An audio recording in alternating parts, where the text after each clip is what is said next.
Hey everybody, welcome to Silver and Black today here on YouTube, wherever you may be watching us. I just wanted to get together with you guys, do a little bit of a live stream, catch up on some of the news and what's going on. I know there hasn't been a ton going on, but yet there is a ton going on. So we wanted to get together with you tonight. Of course, make sure that you also check out the radio show every Sunday from 8 to 10 a.m. on CBS Sports Radio 1140 in Las Vegas here, the home, the capital of Raider Nation. Yes, I know it takes a little bit to get used to, but that's indeed the case. So make sure you listen to us. You can stream us live. We're doing it on YouTube. We also do it radio.com. If you want to listen on audio, get the radio.com app. Very easy to listen to as well there. This week, we're going to focus a little bit on how you're going to watch the Raiders this week. So look for our guest list tomorrow as we put that out as well. Bringing in now my co-host for the night, Mr. Evan Groat. Of course, Evan is the host of the popular Just Pod Baby podcast, part of the Silver and Black Today team here. And he also is a contributor on the CBS Sports Radio radio show. And he's with me live now, coming to you from New York. What's up, man? How's everybody doing out there, Scott? I'm glad to be here with you. There's a lot to talk about. Unfortunately, it's not all good news, but I'm sure we're gonna get into all that in just a moment here. Yeah, Evan, I know there's a lot happening in the NFL, and of course, we have the Raiders stuff we're going to talk about. And one of the things that I really wanted to talk about and address on the stream and get comments, by the way, we're taking your comments. We'll flash them on the screen. If you have questions, you want discussion points, we will put them up there and we'll talk to you. So this is an open chat. It doesn't have to be formal. Just reach out, comment, whether you're listening or watching on Facebook, YouTube, or Periscope. You can put your question in there. It'll come through to us, and we'll show it when my camera stays on, of course. Okay, now we're back. So just do that. But Evan, let's start with let's start with Raiders news, because one of the things that I wrote about, I wrote a column yesterday for silverandblacktoday.com. You can't read it, and that is about and you know me, I've been very optimistic about the NFL season happening. I've been very optimistic about fans being in the stands. I am less so now about fans in the stands. I have talked to 4 folks in the NFL with NFL teams and with the league who all have told me the same thing, saying ain't gonna happen. Now, we all want everybody to be safe, right? No one wants anybody to get sick, and whatever's best for society we want to do. We also want our football back. Now, the thing is, Evan, the Raiders are moving to Las Vegas. They're here already. They're moving into the beautiful new Allegiant Stadium, which is only 2 weeks away from completion. They had a stadium advisory board meeting today. Everything's on time, ready to go. But the Raiders may move to Las Vegas and not be able to play in front of their new fans, let alone the fans coming from the Bay Area or from Los Angeles to come in to see their team in their new home. It is the most incredible kick in the crotch that you could get. The Raiders have had no opportunity to have their own facility forever, right? Forever. So now they finally get everything they want to be successful from a facility standpoint. They've signed all these big corporate deals. The ad dollars are rolling in, Evan. But now they're going to be faced with a situation that the city here in Las Vegas, people might not be able to see them play in that beautiful new palace until next season. Yeah, it's like a giant tease, right? I mean, I did read your piece, and I agree a lot with a lot of what you had to say. It's just a nightmare scenario for not only Mark Davis and the Raiders, but for the league as a whole. And let's not forget, you also have the Chargers and the Rams who are moving into a new stadium as well. Not necessarily a new market for the Rams, but getting back to the Raiders, it's just a terrible situation. And obviously, I think in the short term, fans most likely won't be able to attend games. And I think the big issue is you had all this momentum that the fans were really excited to get into this new stadium. The players were excited to get in this new stadium, and the league was ready to showcase the Raiders in this new market. And now it's very likely that all of this may not happen. Now, yeah, we may be able to see games on TV, as fans, but guys like myself who had trips planned out to Las Vegas to see a game, we may not get that opportunity. So it's really just disappointing. And I really feel bad. I feel bad for all the construction workers, the managers, the engineers, the local government workers out in Las Vegas who played a role in getting this stadium built. It may be for nothing, at least this season, as far as getting fans into the seats. No, you're right. And to me, we're getting some comments already about season tickets. Our good friend Ed Marshall said the Raiders paid him $14,000 today, so I'm going to assume they're issuing refunds. If that's the case, Ed, let me know. I think that's what you're saying. But yeah, that's the thing is the Raiders will do right. I mean, everyone I've talked to in the league has told me, look, fans aren't going to lose their money. They're not going to lose their tickets. They're either going to get a refund or they're going to get a credit towards next year. In essence, you wouldn't have to pay anything next year. So I think that to Christina's point, yeah, I think the refunds are already going out. But that's okay. So fine, you're made good financially, but for Raider fans, the most rabid football fans there are that God ever put on the green earth, they are not going to be able to see their team in this brand new facility, which has been a buildup, a bit excitement. And even talking to folks inside the Raider organization, right? They told me, they said, yeah, this is a gut punch. Like we can't even go. None of us, not the entire staff, can't even go in their new headquarters yet because of the social distancing and the rules and all that stuff. They can't even go in their new facility yet, which is terrible because you spend 5 years, right? They spent 5 years developing and getting approval to move to Las Vegas, all the plans, all the money they needed to do that. And now they can't even enjoy what they built. So to me, that is just, I mean, it's incredibly bad luck. And I know some Raider fans will say, well, yeah, that's about Raider-esque that we finally get everything we want and now we can't even go see them. But to me, it's just a hard thing. And again, I've been very optimistic. I'm not a doom and gloomer. I'm not into the fear porn about COVID. I'm careful. I wear my mask outside because I have to. I do everything I'm supposed to do. I barely leave home. Obviously, I'm not shaving. But the thing is, look, this all is just terrible. We need a distraction. We need sports to come back. Baseball, NBA are coming back. But Evan, I think it's just, for you two, longtime Raider fans, you have a trip planned out here. I still think you should come out so I could take you to dinner and you can have some fun. But other than that, it's just there's no good scenario, I think, for anybody here. Yeah, I might take you up on that offer. Even if it means I can get away from my kids for a few days, I think I'll take the trip out to Las Vegas. But yeah, I mean, this is the world we live in right now. I mean, if you're a sports fan like myself, I enjoy all sports. I lost college basketball, March Madness. The baseball season has now been lessened to 60 games. NBA fans, hockey fans. I mean, this is what we have to deal with now. Unfortunately, I'm trying to keep things in perspective. As much as I want to see football games played and I want to be in the stadium, I'm trying to keep things in perspective. There are bigger problems right now in the world. And, I'm just happy that if we get any football, that might be enough.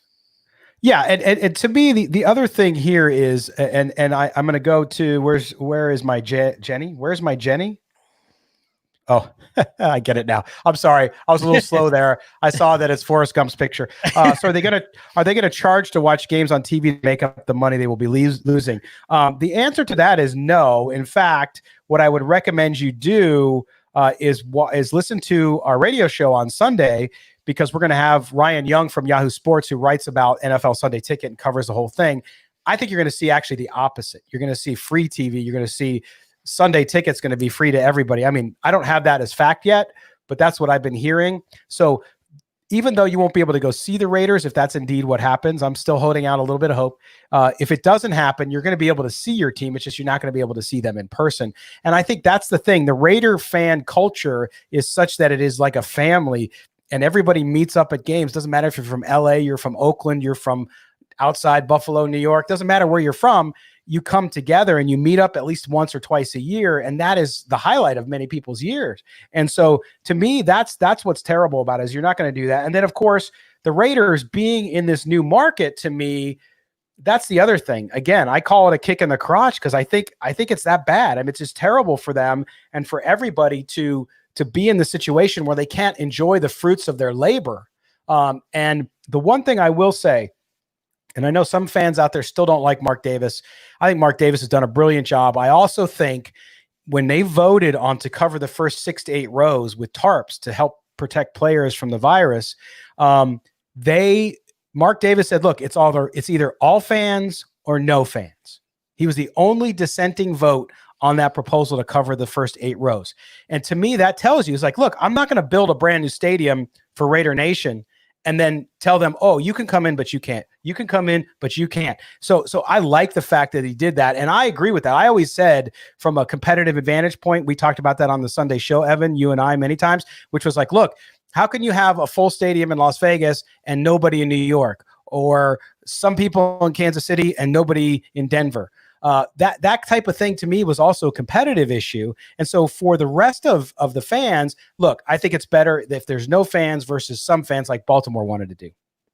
Yeah, and I think starting with the Mark Davis comments, as a fan, you have to love the loyalty that he showed the fan base. And a lot of times these owners get a bad rap for being billionaires and millionaires and not caring about the little guy. But I think Mark Davis really stood up and said, listen, I'm not for this. I'm not for making more money advertising in those seats that people paid money for. And as he pointed out, some of those people in those seats are some of the most loyal fans, the Black Hole, those types of guys. So I thought it was a great statement that he made.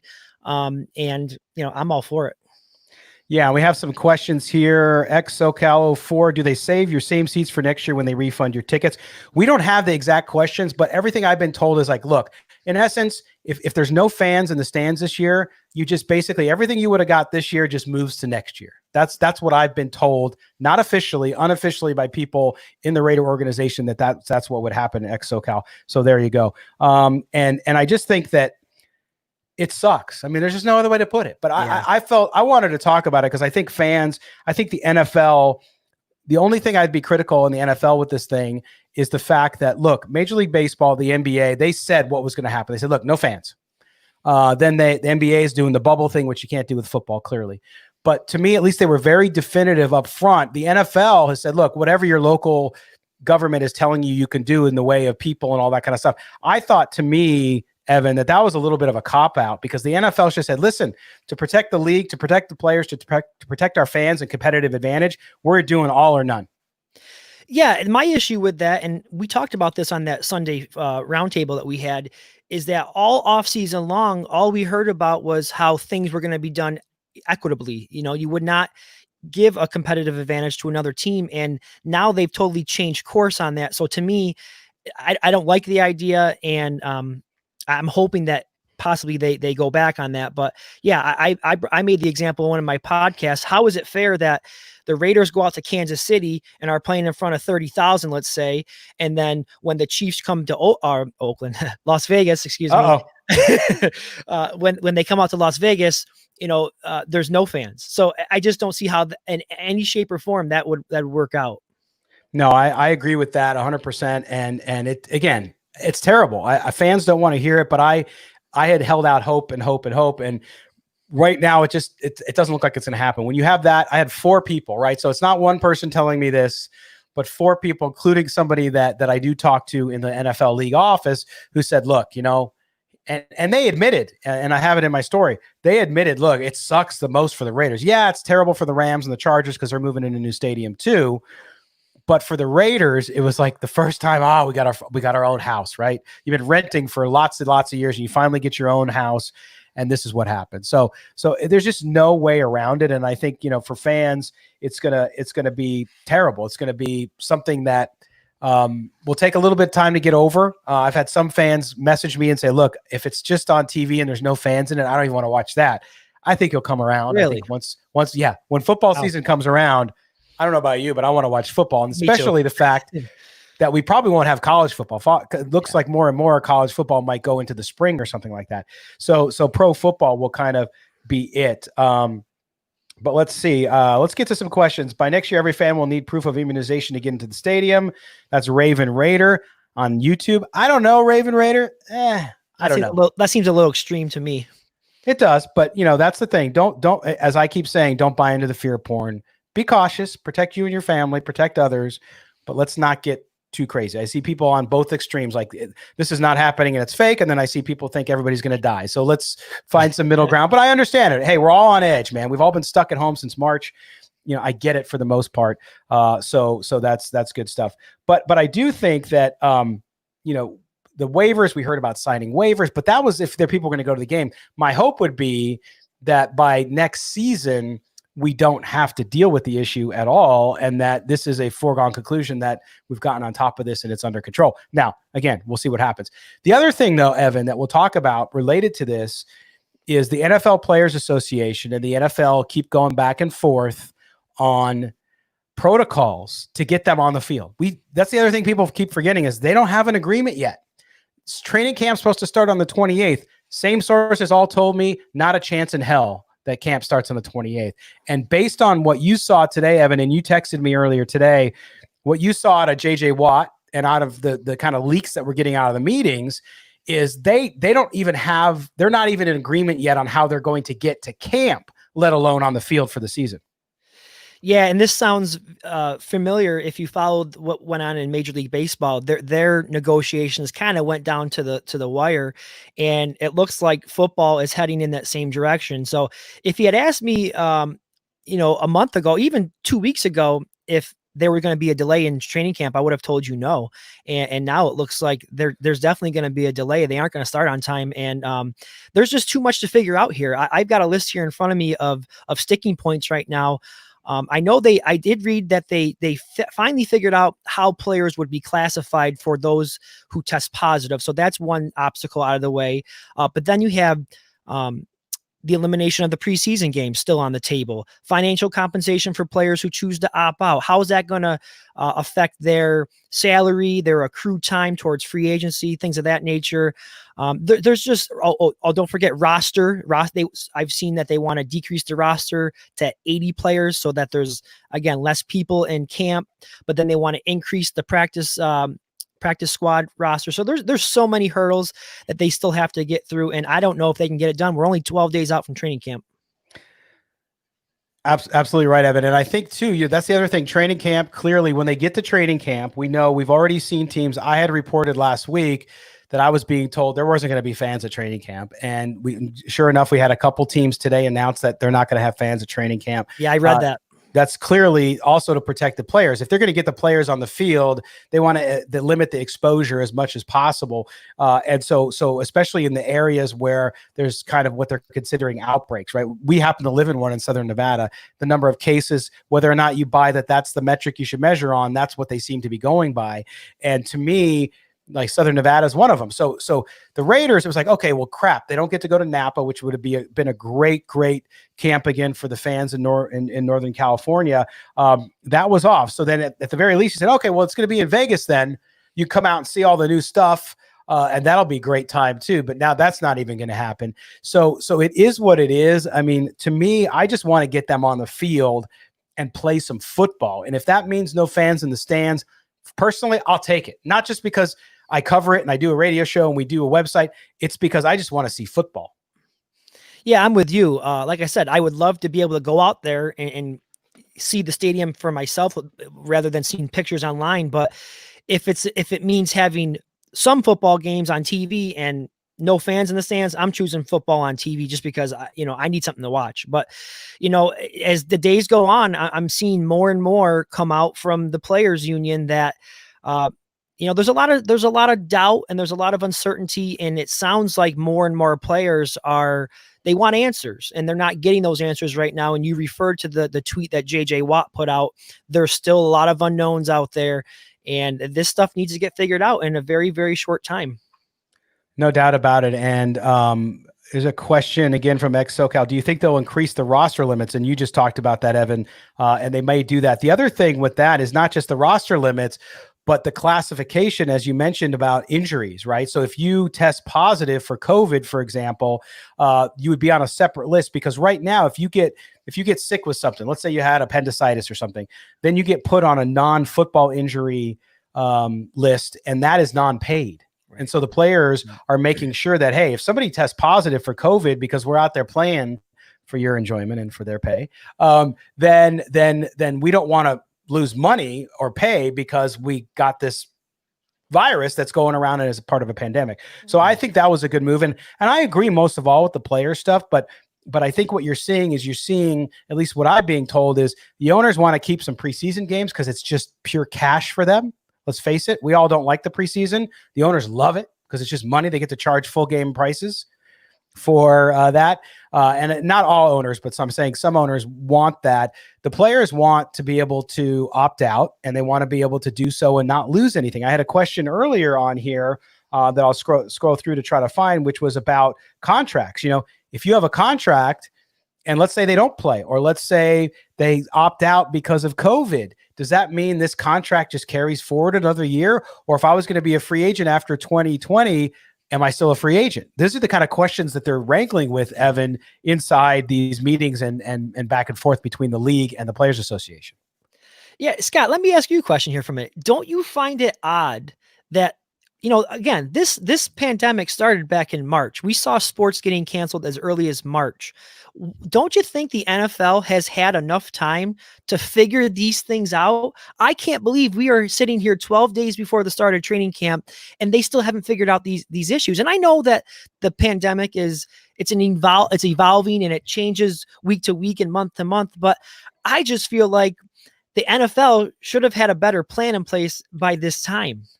No, I agree 100% with you. And that was the point I was making earlier about being definitive.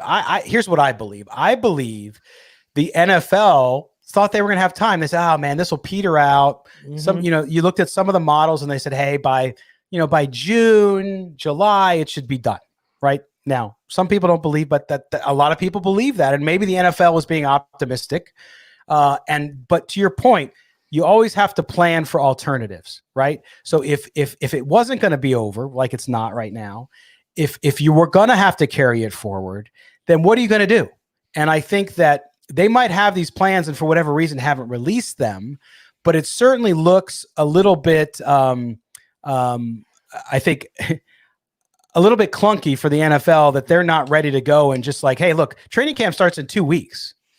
And you haven't even definitively said, because of the agreement between the Players Association, why not have had this worked out weeks ago? So I agree with that. I don't know if our viewers agree with that too, but we'll take some of their comments here. Here's Wendy. They're waiting and hoping Evan watching NBA and MLB. Yeah, that's true. But that's the true. But the NFL's first mover, Wendy. NFL is the top dog. There's nothing close to it.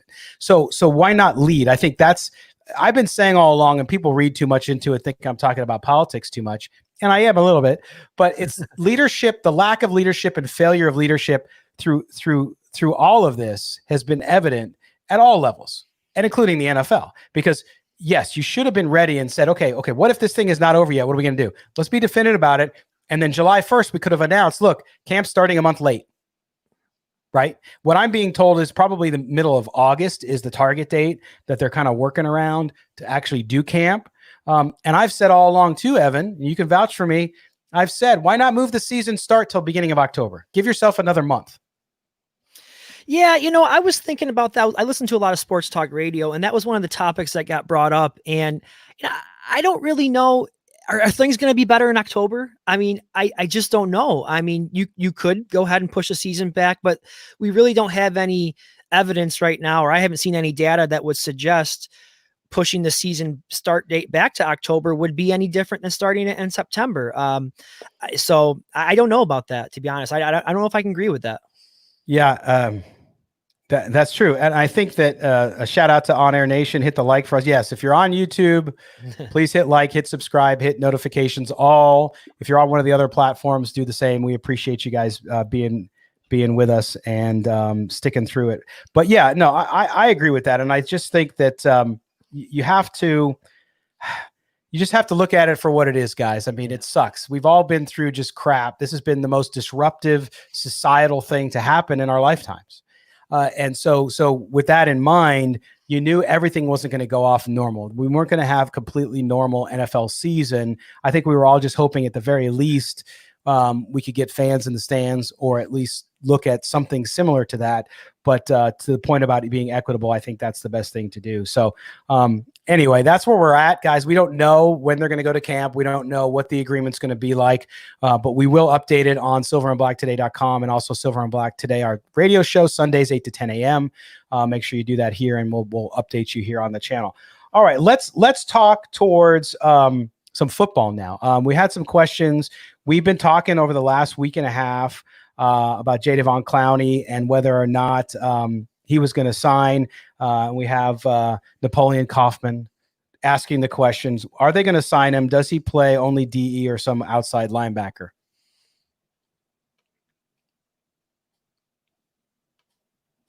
Evan doesn't want to answer. Oh, I'm sorry. I was. That's okay. That's all right. I should have thrown it to you. That's all right, buddy. Defensive end. If they're signing him, he's playing defensive end. I think they should sign him. If you want my opinion, I want them to go and get him. I've heard you guys talk about it on the radio show. You need depth along the defensive line. He'll do that for you. He'll draw double teams. It's not all about sacks. I know that's the big complaint out there, is that his numbers last year were down. He did play injured. That's something you got to consider. And I know that's one of the other knocks on him, is that he gets hurt a lot, but he is an impact player. And if you can get him at a team-friendly deal, maybe a 1-year prove-it deal, I say why not? That's how you take a defense that could be average and you bring it up to a defense that could be, much better than that. Yeah, and you said this, Evan, on your podcast, by the way. Make sure you subscribe to Just Pod Baby. Evan's going on vacation the next couple of weeks, but go in the last episode, you talked about this, Evan. You talked straight up about it, and the fact that, look, if you can get him at the right price, again, the NFL's about, you can never have too many defensive linemen. Never. Okay. Does he slide out to outside linebacker? I don't think so. I agree with you, Evan. Napoleon, thank you for the question. I just don't see him there, and I think they like what they're going to be doing at the linebacker position with Corey Littleton and Nick Kwiatkowski, who we had on the radio show on Sunday, talking about where he's going to be playing. So I don't think they'll do that, and I just think that that building that defensive line, I think the addition of Rod Marinelli as coach, he's, as my good friend Hondo Carpenter from SI's Raider Maven talks about, he said, look, he's not just a good coach, he's a great coach. And I agree with that. I think having him there with those young guys, with the addition of Malik Collins, to me, who's the sneakiest, best signing they've had, actually. Corey Littleton, all those guys, great, don't get me wrong. But Malik Collins on the inside with help there, freeing up some of the outside, having Max Crosby come by. Max gets all the credit. Yes, he gets a lot of credit for the great rookie season he had, but he's even better than that. And you see him working his ass off this offseason, Evan. And I think Max Crosby is going to be a superstar. So you add those guys in, you put on a Clowney as another depth guy out there. He's going to do more. He's going to disrupt the run. He's going to get some more pass rush too, if you're putting more pressure on the inside. So I like that if they can go out and do it. I have heard that they're also looking at other defensive positions to upgrade, which could mean another linebacker, another defensive back coming in as well. So we'll see how that all goes. But I like the Clowney signing if they can pull it off and get it at the right price. Let's see who's going to lead the Raiders in yards this season, from Austin Newland on YouTube. So Austin, when you say leading in yards, do you mean just like offensive yards overall? I'm going to assume we'll go with that. Evan, who's going to lead the team? I mean, Derek Carr throws the ball, so you got to figure him. But if you take Derek Carr out of it and you look at receivers and running backs and whatnot, who you got? I would say Josh Jacobs, and that's because he ran for over 1,000 yards last year. And other than Darren Waller, you didn't have a receiver go over 1,000. And I don't expect this season you'll have a receiver go over 1,000, just because, you've got a Ruggs, who will be coming in as a rookie, and without the off-season program, he's going to be probably a little bit slow to learn the system and get caught up to speed. So if I was to bet on that, I would say Josh Jacobs. I see him, if he plays all 16 games, and if the league plays all 16 games, I see him having a really big year, 1,200 to 15 yards rushing. And I'm hoping to see him a little bit more in the passing game this year, and, chip in with 30, 40 grabs for, 300-400 yards as well. So I expect him to have a really, really good season. Edith73 Pelisario tweeted about 30 minutes ago, Chiefs have told players to plan on reporting to camp. That may be true, but remember, the players have to approve any plan. So the Chiefs could tell them to go to Oshkosh. It doesn't matter unless they agree. But I hear you. I think a lot of teams are trying to do that, and it's also a negotiating tactic. Hey, we'll see you guys on the 28th. But the players don't seem to be anywhere near approving that as of yet. Here is GWA Raider saying most teams don't even run the ball much to spend all that money on Clowney, the run stopper. You still got to stop the run. It doesn't matter how much they run the ball. They still loosen up the middle to throw the ball on the outside. Not only that, but if you have a better inside presence, you're going to free up on the outside. You're also going to have better linebackers, better defensive backs, which creates more opportunity for pass rush. So just because I say he's good against the run and he would help with the run too, doesn't mean that he wouldn't be good in the pass rush. But good question. I appreciate that. And my comment to that would be, Scott, that he has shown the ability to get 8 or 9 sacks in a season, in addition to stopping the run. Now, last season, he only had 3 sacks, but he can do both. And also, when you say all that money, we really don't know how much are they willing to get him for, So if they can get him for 12, 15 million, I think a guy who can get 8 to 10 sacks and be a stout against the run, I think that's worth it. Yeah. And our friend Kevin says, what do they have to approve? Don't we have a CBA? The difference, Kev, is that with all of this COVID stuff, that it's an exemption. They have to go through the protocols. There is language in the CBA, the current CBA, about sort of special cases. And so they have to agree on that with the union to get them back to work. That, a pandemic is not covered in a normal CBA. So they're trying to figure out how they do that. Much like Major League Baseball. I know Evan mentioned that earlier. And remember, Major League Baseball kind of at the end pushed the nuclear button because they had to, in the language, it said they had to return back to work. Where that is with the NFL, we don't know yet. It's a good question, but we'll certainly look into that and try to figure it out. What other questions we have? Crosby is that salt. Clowney can be the new Peppa. I love it. That's a good one coming in from Periscope. Let's see. Austin's got another question. Which player on either side of the ball do you think is going to surprise us this season performance-wise? I'll tell you what, and I know some of you are going to hate hearing this. And it's okay. We can agree to disagree. And I'm not what you call a stan. I think Derek Carr is going to have a big year. I've been saying it for 5 months. And I think someone else mentioned in the questions, is this a prove it year? Every year in the NFL is a prove it year to me. I know the history with fans and some of you not liking Derek Carr and others just loving Derek Carr. Totally fine. I'm just saying, I think performance-wise, he is positioned to have a huge year because of what's around him, what they've done with the defense, Evan. Scott, I put a tweet out the other day, and I want to ask you your thoughts. I'm going to kind of take the glass half full approach or half empty, excuse me. I see their possibility of a perfect storm of negative events to work against Carr this season. When you take into consideration that there was not an offseason program, they brought in some young rookies. You have Edwards, Ruggs, and Bowden, who are going to play. They may not start, but they're going to play a big role. I would say that they have big plans for them. Do you think, if things get off to a rocky start, the schedule looks tough early. Let's say they get off to a 2-5 start and Carr is playing okay. Could Gruden look to make a change and insert Mariota? I was trying to, create some conversation on Twitter, and that is something that came to mind. This could spiral out of control. Did they curse your whole family for saying that? I did get some flack for that. Yes. Well, and I'll tell you, I hear you. I think, look, we don't know. I remain optimistic. I think he will have the opportunity and he'll do well. Right. Mariota's there, but I've been told by numerous people that when Marcus Mariota came here, he was told unequivocally that this is Derek Carr's team. You're coming in to be the backup. Okay. Now, if something happens, injury, God forbid, something like that, or things don't go well, then you have a good backup, right? And every NFL team should have a good backup. A lot don't. It hasn't for a lot of teams. They've learned that the hard way. So I think the Raiders are in a good position, and I think Derek Carr will have the opportunity to do that. We have a question here too from Barbecue and Bear. I'm going to say Barbecue. I don't know that that's actually what you mean. Have all rookies been signed? No, they don't have to be. There's a couple of dates. August 11, if a drafted rookie is not signed with his club, he can't be traded to any other club.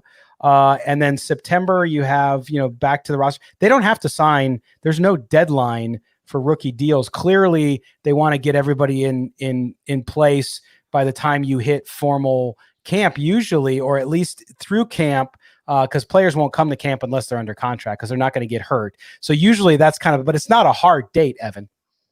Yeah, those things, I don't tend to worry about those types of things too much.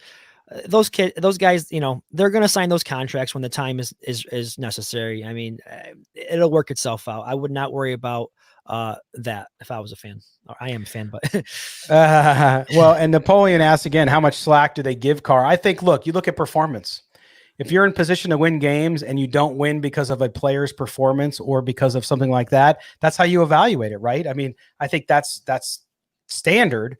I don't think his leash, so to speak, is any shorter than any other quarterback in the league. I think he's a veteran and he's got talent. So I think he's going to get as much opportunity as he can to do it right. And again, I think he'll actually deliver on that. So I'm not really worried about it. Let's see what else we got. What about Ruggs? So you talked about this. Wendy asked, Jacobs will do great. There's no question about that. Go ahead, Scott. I have some thoughts about Ruggs. I liked the pick. I was very adamant that I preferred Judy. I was more of a Judy fan when when the draft occurred.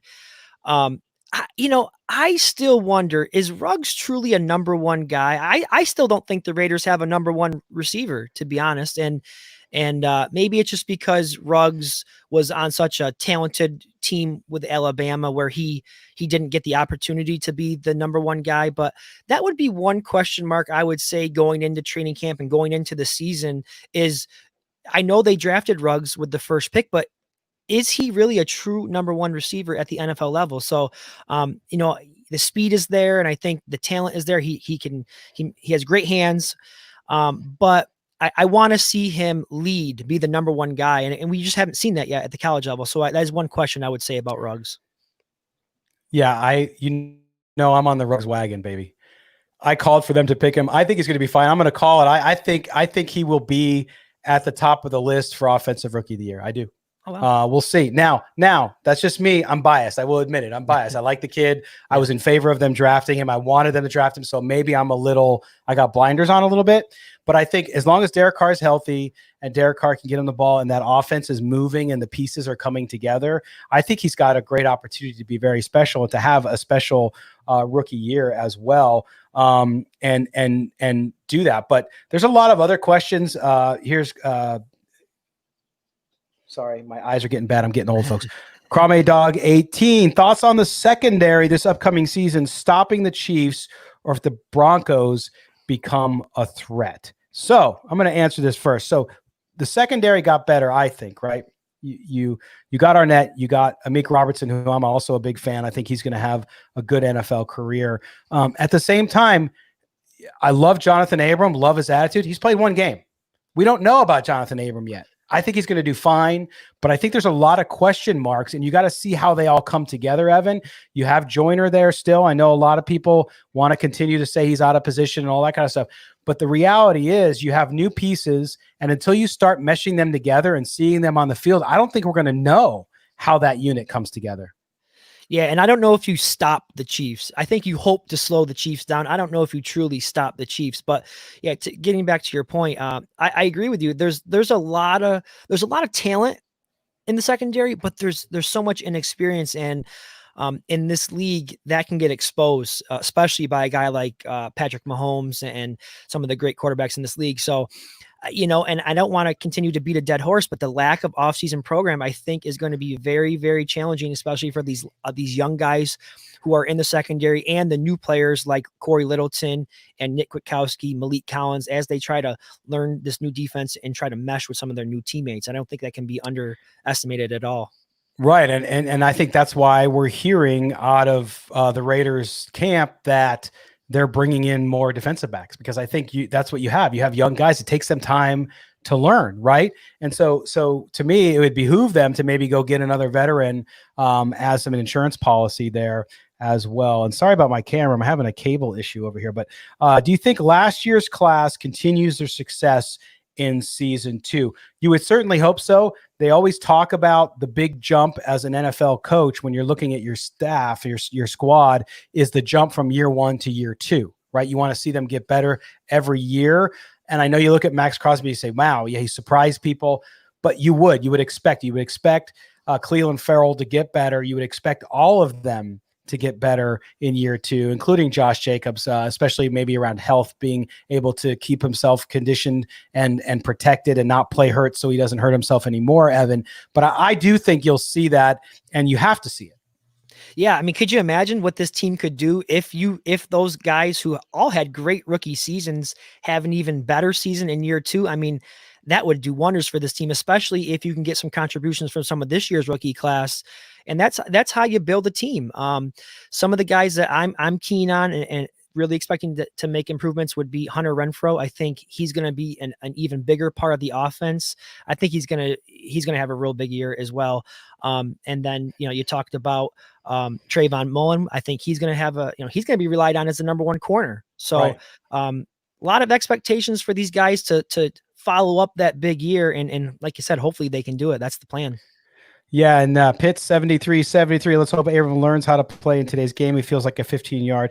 Yeah, you don't want to take. We had defensive back coach Jim O'Neill on our show several weeks back. You should go listen to it if you didn't listen to the interview. Extended interview is fantastic. He's a great interview, and he talks a lot about guys, including Abram. And it's like you don't want to take that out of them. You want them to be smart about when they use their physicality. And so you're right. You have to be careful. But that's my point about Abram. I love the guy, man. I love his intensity. I love his attitude. It reminds me of the old Raider way. So I want him to succeed more than anybody, but we have to see. He's got to get in there and play more, and then we'll see what else. Also, would Everson Griffin be an option? Yes. If you listen to or read up on silverandblacktoday.com, our NFL senior columnist Mo Moten did a piece about Clowney. But at the end of it, if you skip down to the bottom, if you've already read it and missed it, you'll see that he talked about that. He talked about Evan. He's a good option. I like him too, Evan. If they were to sign either one of those guys, I'd be happy. Yeah, he certainly won't or shouldn't cost as much, that's for sure. And, he's a veteran guy. He's a little bit older than Clowney and may not be as explosive and as a sexy name, but he's a guy who's been very productive throughout his career. And even into the later stages of his career, he's proven that he can still put up big time sack numbers. So yeah, I'd be all for that as well if they were looking to add some depth along the D line. Well, we're getting a lot of questions on the cornerbacks coming in on YouTube from Fargo. Will Isaiah Johnson step up? You've interviewed Isaiah. Yes. That's my guy. That's my guy. He's my dark horse, and not only because he came on my podcast, but I just think if you guys recall, during training camp last year, if you followed the beat writers, they had a lot of good things to say about him. I remember coaches giving him a lot of high praise for how well he was playing, and then he had that facial fracture that really kind of derailed his rookie season, and he was never really able to come back from that. But I think he just is my dark horse guy to win the job across from Trayvon Mullen. I just think, having the year under his belt where Arnett isn't going to have that luxury. He has the length and he's super athletic and he's got the right attitude. If you listen to the podcast, he's got the right mindset and attitude. And I think, I wouldn't be surprised if he wins the job. Yeah, no, that's true. And speaking of facial fractures, that's what ended my modeling career. Really? No. I used to be an exotic dancer, though. The place was called Chunky's. Chunky's. If you missed Chunky's, you missed it, man. It was just a little window in time, but nonetheless. Another good question coming in from Say No to Clippers. I don't know if that means he doesn't like the Los Angeles Clippers, who I don't like the NBA at all anymore, guys. Sorry, but I grew up in San Diego, so I was actually a San Diego Clippers fan. That's how old I am. But anyway, even with the new defensive help like Littleton and Kwiatkowski, I still think our D needs more rush. Yes, and yes, which is why we were talking about Clowney and Griffin, because you could use it there. I don't see anybody at the linebacking position that they could bring in to help at this point. I think they're okay with the unit they have, even though they're coming from absolutely no depth to having those guys there. But I do think help at that front will be something that they continue to look to do. If you can get it better, and who knows what'll happen too with all the stuff that's moving around now and a lot of free agents that are still out there because of the pandemic, they have an opportunity to get deep, do it. Don't even think about it. Yeah, especially when you got a guy like Patrick Mahomes who just signed a 10-year contract. I mean, you're going to be dealing with this guy for a long, long time. And one way you slow down a guy like him is to have great cover corners and guys that can get after the quarterback. And hopefully through the draft, they've gotten a few of those great cover guys, and they got to continue to add more pass rushers. You can never have enough. So Big Manu to you says Farrell is a bust. Now, I take exception with that, because how do you define that? Explain to me how. I'm not attacking you, man. We really appreciate you being here and watching and offering your viewpoint. All viewpoints are valid to me. But at the same time, I remember after year one, Colton Miller's a bust. What happened, right? I've heard that about a lot of players. I don't think, and we just talked about a minute ago, that you want to see players jump from 1 to 2. Do I expect to see more out of him in year 2? Absolutely. If you watch the game tape, everybody got the NFL Game Pass for free during the pandemic early on. I watched everything. I singled in on players, and I watched every game. And watching Farrell towards the end of the year, he got much better. His technique, his speed, his ability to disrupt was 100 times better than the first 6 games of the year. So I think you see him come out. I think it's too early to call anybody a bust. That's just my view. Yeah. I think the issue with Farrell is because of where he was selected, number 4 overall. The fans had these huge expectations for him that he was going to come in and be this 12 sack guy and bring this defense, the next Khalil Mack, really. And that may not ever be who he is. He may not be a double-digit sack guy. I've seen people actually compare him to Clowney as a good comp for him. Very good against the run. I think will develop into a guy who can get you 6 to 8 sacks a year. But he may never be that 12 to 15 sack guy. And one other thing I want to say is, don't go calling the guy a bust now, because if you recall, Khalil Mack, I believe he only had 4 or 5 sacks his rookie year as well. Now, I'm not comparing him to Mack, but let's pump the brakes just a little bit and give the guy, a couple more seasons to develop before we decide if he's a bust or not. Yeah, and I get it. Raider fans are eager to win, so they want everybody to do well. I think, at least, and I don't know, man, if that's where you were coming from with that question, but that's the sense I get, and so I get it, okay? But I think it's just too early. If you're right and he ends up a year from now doing nothing, come back to me. I'll be happy to admit that I was wrong there, but I don't think I will be. Tony says, trade for Ngakoue. I don't think it's going to happen. Too much. The money he's going to want to sign a long-term deal. I just don't think it happens. I mean, we talked about this probably 3-4 months ago on the show when free agency kind of started, and it was a hot name. He's a great player. Love to see him in the silver and black. I just don't see the economics happening with that one, Evan. Yeah, he great player is right. Would love to have him. He totally destroyed the Raiders last season when they played them. But to me, it would make more sense if you want to add another defensive end, you go after Clowney, because at least you don't have to give up draft picks to get him. And they're relatively going to probably receive the same amount of money, or maybe Ngakoue a little bit more than Clowney. But again, it would make more sense to go after Clowney. I know Ngakoue's a little bit younger in age, but as you said, the economics, what it would cost to get him as far as trade value, I don't think it's a good move. Yeah, no, I would agree with that. Let's see. A reminder here that Mack wasn't a defensive end his rookie year. True. He did play there a little bit, but this one, again, why pass up on Josh Allen? Look, man, I will give you what this is just life advice, not sports advice. The past is the past. You can't change it. So you got Josh Jacobs. You got Max Crosby. Max Crosby did pretty good last year, even though he's a 4th rounder, because he was in the 4th round, not the 1st round, and your 1st rounder wasn't the same as your 4th rounder. Performance wise, doesn't make it any different. You still found the guy you needed to find. So that would be my 2 cents on that one. Got to give him more time. You can't base it off one season. That's my opinion of it. I think, I was disappointed at times with Farrell as well. Would have liked to seen a little bit more from, maybe a pass rush standpoint, but I think he held his own in his rookie year. He was playing a little out of position at times. They had him moving inside quite a bit. I don't think that was something he was accustomed to doing at Clemson. And we've heard a lot about how he has bulked up this season, off season, put on 13 pounds. So I would again, give him come a little slack, and let's see what he does here in year 2. Yeah, and then Gary Daniels, Miller isn't very good. I assume you're talking about Colton Miller. Did pretty well last year. I watched a lot of tape. What do you want? You want everybody to be an all-pro? I don't know what you're looking for, but I thought he did pretty good. The offensive line gets a lot of credit, and I think they should in some cases. I do think they need to do better, though. If you look at the stats, the quarterback under the most pressure last year throwing was Derek Carr. So they have to do better there. There's no doubt about it. I think they have the talent to do better. It's just a matter of getting that all together. Never drafted over Josh Allen. I will pass on your comments, Gary, to Mike Mayock when I see him. But hey, everybody's got an opinion, and we love hearing from you guys, even if we don't always agree. How about this one? Do you think we should have the XFL next year, since we're going to have only 2 preseason games?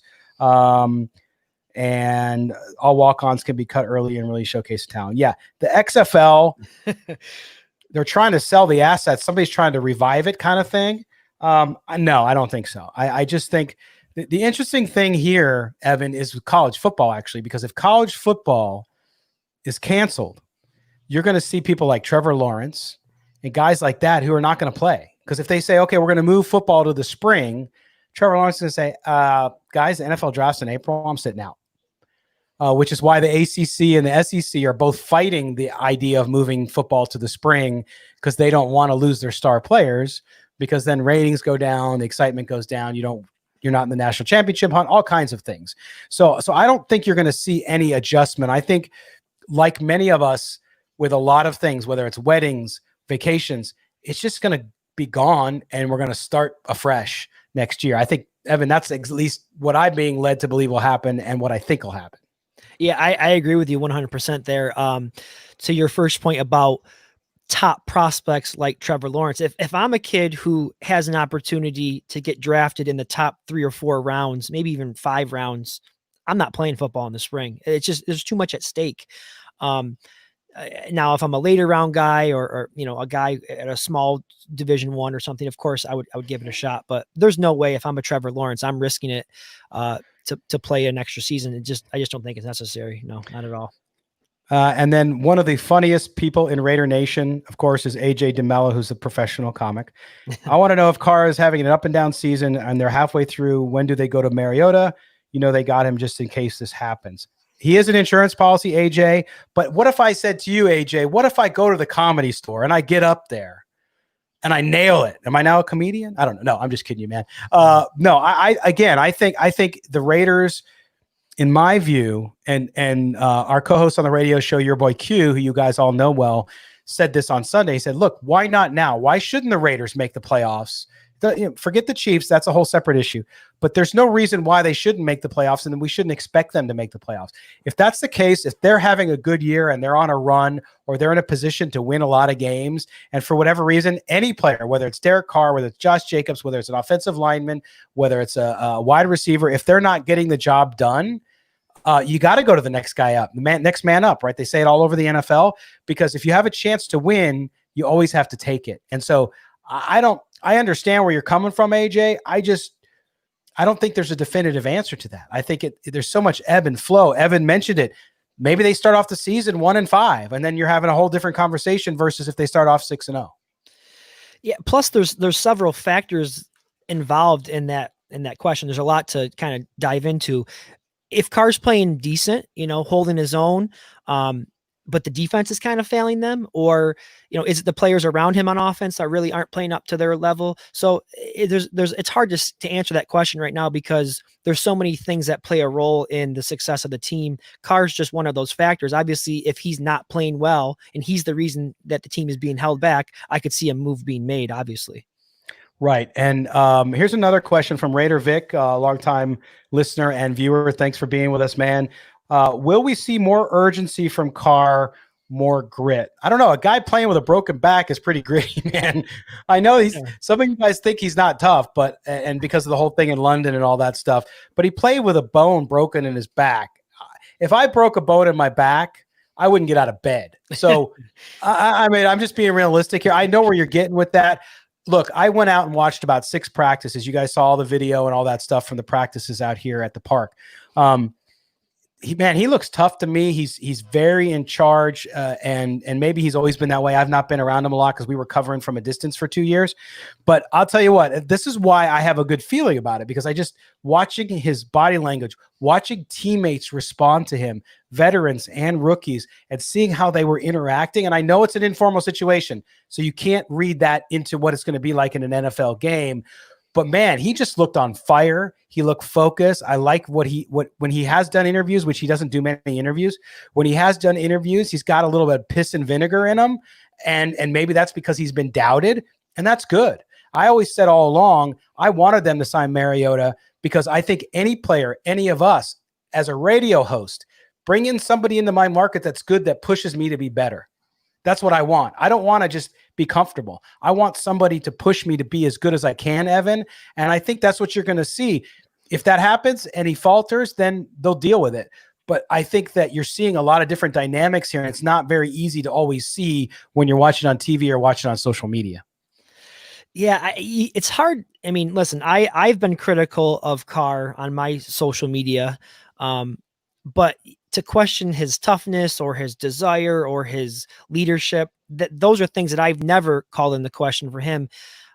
For me, it's always been just a matter of, I don't know if he's the guy that could take them to the glory land. And I don't know if he necessarily makes people around him any better. Does he elevate their game like a Russell Wilson does?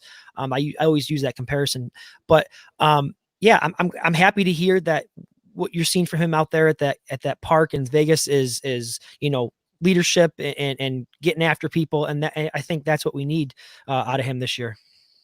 Yeah. And I think that, look, Gary said in the chat just now, if you need somebody to come in and push you, then it never works. I don't know. I don't know what the numbers are on that. And if there's an example, I'll try to find one for you, Gary, next time, but we'll do that. Fabian's he's out. Thanks, man. Take care, buddy. But yeah, I just think that there's so many moving parts and you just don't know. I think on paper, I'm excited about the Raiders. I think they're good, even though ESPN, I think just this week, Evan rated them like 25th in offense, which hey, look, until you prove it on the field and you win and you put up numbers, people are going to doubt you. If I'm a fan, I wouldn't get very upset about it because it doesn't matter. The results matter. So to me, that's exactly what we're going to have to see out of everybody on offense. That's it. Carr's the one that needs to lift players, lift him up. That's a problem.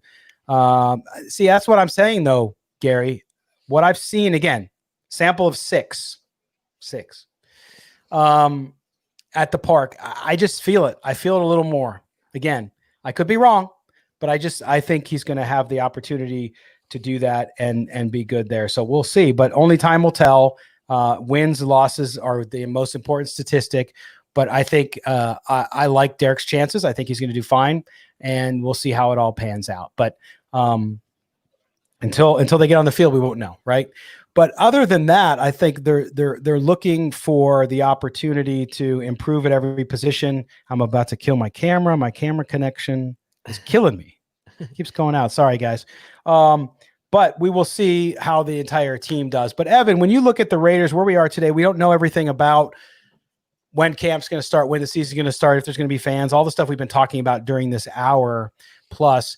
When you think about them going to camp, let's say they go in 2 weeks or they go in 3 weeks, what to you is going to be the big question mark for them going into camp that needs to be answered even if they were going to have a preseason game, which we know they're not going to now, but if they were going in 3-4 weeks before the start of preseason or 4 weeks into camp, what's the one thing you're going to be watching for the most? Well, that's a loaded question. I think there's a lot. I mean, what is this all going to look like? What is this new normal, as everyone likes to say? What is it going to look like as far as football? I'm not quite sure. Also, as far as from a team perspective, I think it's going to be interesting to see how these young guys and the new players on the team, especially on defense, can mesh. And we've touched on it earlier. And I think it's a really critical point is, how are they all going to pick up on the scheme and the young guys? How are they going to adjust to the speed of the NFL without having that training camp or not training camp, excuse me, off-season program time to come up to speed. I actually went back and listened to your podcast interview or the radio show interview that you did with Nick Kwiatkowski. And one of the things that stood out to me is how he said, he was honest. He said, I think it's going to be difficult to learn a new defense and master all of those calls and all the terminology without having gotten on the field, in the off season. You can only do so much virtually. So I'm really interested to see how it all comes together for these new players and the rookies in training camp. Yeah, there's no doubt about that. I mean, for me, I think it's all about the chemistry and the pieces coming together, right? They have so many new pieces. Offense, less so, but they're important pieces. So you have the Ruggs, right? You have people there that you need to fit in. And on defense, you have basically an entirely new linebacking core and how it's going to be made up for the most part. And then the addition of all the defensive backs, especially the young guys. So to me, that's what I'm going to be watching is, do they gel quickly? The problem is we're not going to see that. We're not going to see how well they're starting to come together early because there's not going to be preseason games.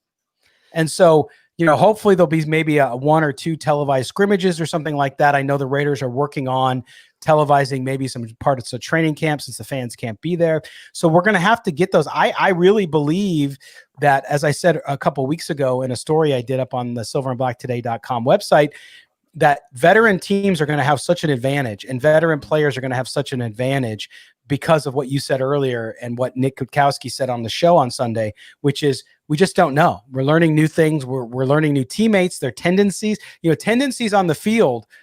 When you're a linebacker, a wide receiver and quarterback connection, they can throw all they want in a park.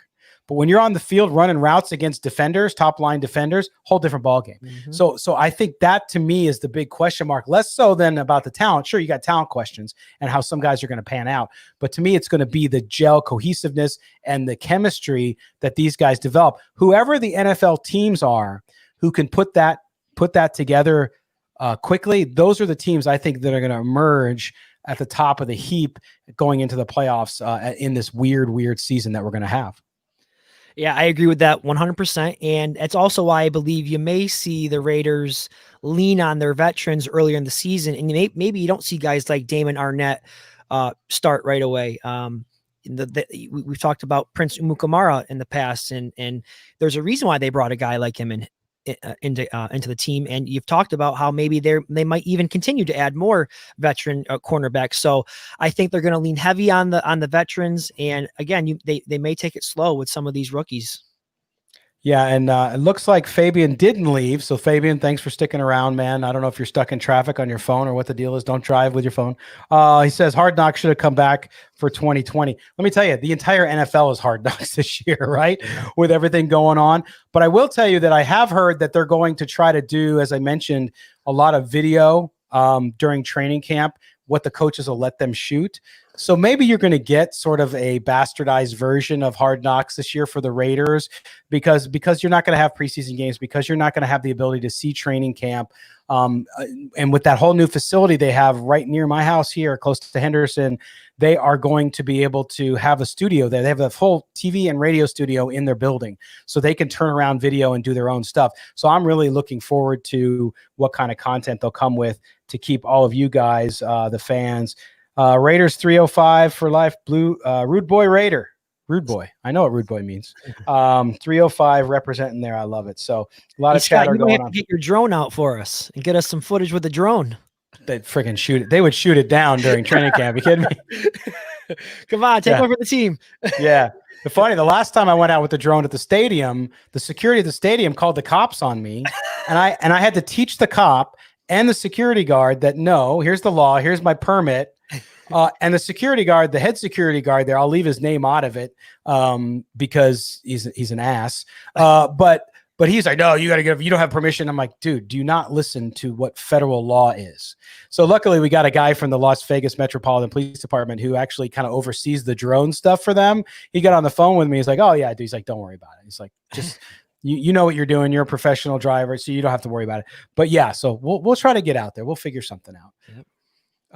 But anyway, all right, guys. Well, listen up. We've been on an hour. It says, Fabian, I had to procedure earlier today. I'm coming out of the sedation. Fabian, Cool, man. Listen, all seriousness, I hope you're Too doing much okay. information. It's TMI. Well, at least it wasn't bathroom stuff. But no, Fabian, seriously, man, I hope you're doing well. Whatever procedure you had, I hope you recover quickly and that the sedation doesn't wear off too soon because we're all stuck at home, man. I mean, what are you going to do, right? Kinda So fun. you might as well take it easy a little bit. So look at a Raider fan from Wyoming. Raider Nation 307. I love the area code thing. That's cool.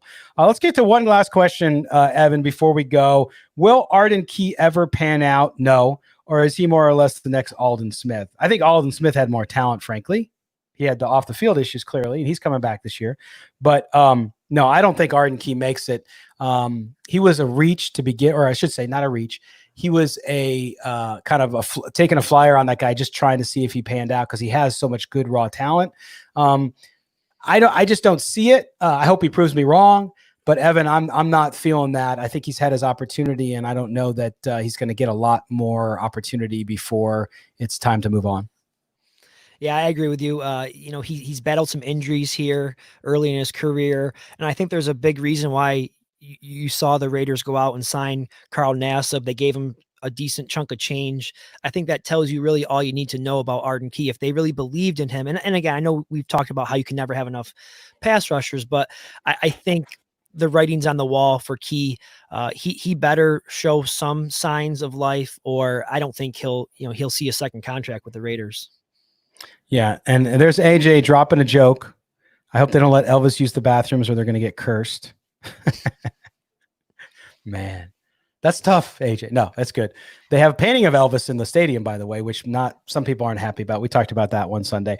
But anyway, I want to thank everybody for being with us. Evan, man, we will talk to you soon. I know you're going to have a little bit of vacay, so have fun with that. And everybody, make sure you follow at eGroat5 on Twitter, and also go subscribe to the Just Pod Baby podcast, where you can hear Evan. I think Evan's podcast is a little different than everybody else's, and his style is different, and it's very good.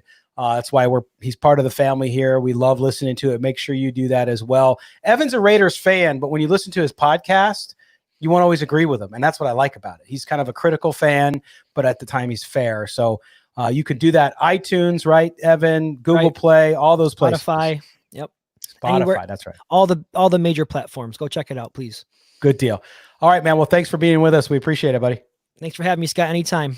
All right. So I want to thank all of you for being with us. A reminder, Sunday show on CBS Sports Radio 1140. We're going to have it here on video again. We were off last week with the video, but we'll be back on with that. So you could stream it here if that's how you watch the show. Or if you want to listen to it audio, download the radio.com app. It's free on your Android or your iPhone. You can listen to the audio there if you're on the go, or if you're in the car and you want to bug the wife or husband because they don't like football or whatever, you can just stick that on. Listen to us. I think I sound better in the car. I don't know if it's the ambient noise or whatever, but I like my voice better in the car. So check it out.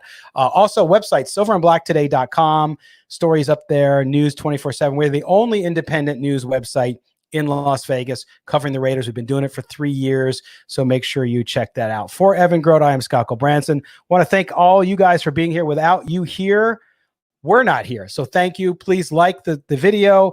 Follow the channels that you're on. If you're on YouTube, like it, hit notifications, and also anytime we go live or have a new video, like some of that drone stuff, whatever, you will know that it happens. Until Sunday, thanks, Raider Nation, and may the autumn wind always be at your back.